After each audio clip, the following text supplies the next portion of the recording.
Sosialisme maupun juga komunisme berdiri di atas dua paradigma dasar yang diambil oleh Karl Marx dari ajaran Hegel. Pertama adalah gagasan mengenai dialektika atau pertentangan antar segi-segi yang berlawanan. Kedua, gagasan bahwa segala sesuatu akan berkembang secara terus-menerus. Marx menolak anggapan penganut aliran idealisme milik Hegel yang menyatakan bahwa dialektika hanya terjadi di alam abstrak atau dalam pikiran manusia. Akan tetapi Marx menyatakan bahwa dialektika sebenarnya terjadi pada dunia kebendaan atau materi. Inilah yang kemudian disebut dengan konsep dialektika materialisme, yang mana inti dari ajaran ini adalah bahwa setiap benda atau fenomena selain mengandung kebenaran, pada saat yang sama ia juga mengandung kebenaran lawannya atau opositnya.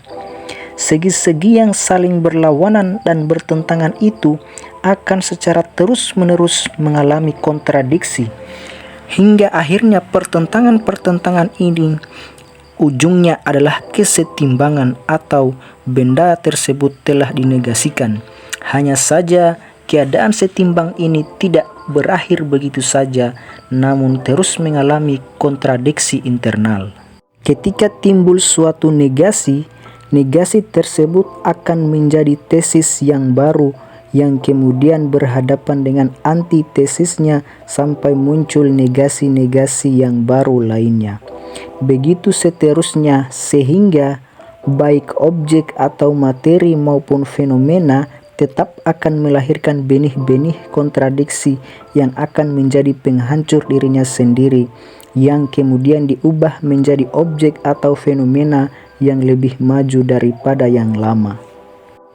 Benda atau fenomena tersebut akan terus bergerak dari arah yang rendah mutunya ke bentuk yang lebih tinggi mutunya, dari yang sederhana ke arah yang lebih kompleks sampai tercapai wujud sempurna atau absolut yang akan memutuskan rantai dialektis. Berdasarkan dialektika materialismenya, Karl Marx kemudian berusaha menerangkan sejarah perkembangan masyarakat, mulai dari masyarakat sederhana atau feodal menuju masyarakat sosialis. Inilah yang disebut dengan historical materialism atau materialisme historis. Dalam manifesto Partai Komunis, Karl Marx dan Friedrich Engels menyebutkan pada bab 1, sejarah dari semua masyarakat yang ada hingga sekarang ini adalah sejarah perjuangan kelas. Orang merdeka dan budak, patrisir dan plebejer, tuan bangsawan dan hamba, tukang ahli dan tukang pembantu, pendeknya, penindas dan yang tertindas senantiasa ada dalam pertentangan satu dengan yang lain, melakukan perjuangan yang tiada putus-putusnya, kadang-kadang dengan tersembunyi, kadang-kadang terang-terangan. Suatu perjuangan setiap kali berakhir dengan penyusunan kembali masyarakat umumnya atau dengan sama-sama binasanya kelas-kelas yang bermusuhan. Marx kemudian menganalisa sejarah perkembangan masyarakat berdasarkan perkembangan ekonomi, dalam hal ini adalah perkembangan alat produksi, mulai dari masyarakat feodal menuju masyarakat kapitalis hingga berakhir dengan masyarakat ideal atau sosialis. Walaupun di kemudian hari teori yang melandasi lahirnya masyarakat sosialis ternyata tidak berjalan sesuai dengan rancang bangun teori dialektika sejarah, namun tetap bisa kita katakan Marx berhasil meyakinkan pengikutnya bahwa pertentangan kelas hanya bisa diakhiri dengan lahirnya masyarakat sosialis. Marx berpendapat bahwa perubahan masyarakat dari feodal menuju kapitalis hingga berakhir pada masyarakat komunis adalah perubahan yang pasti dan tidak terhindarkan lagi.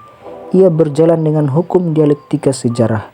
Dialektika sejarah adalah hukum sosial dan ia adalah takdir bagi masyarakat itu sendiri.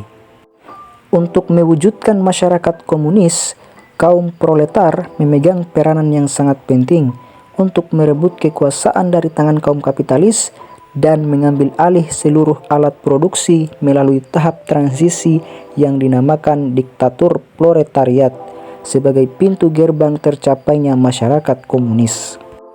Pada periode peralihan politik ini, sebuah negara tidak lain dan tidak bukan adalah kediktatoran revolusioner dari kaum proletar.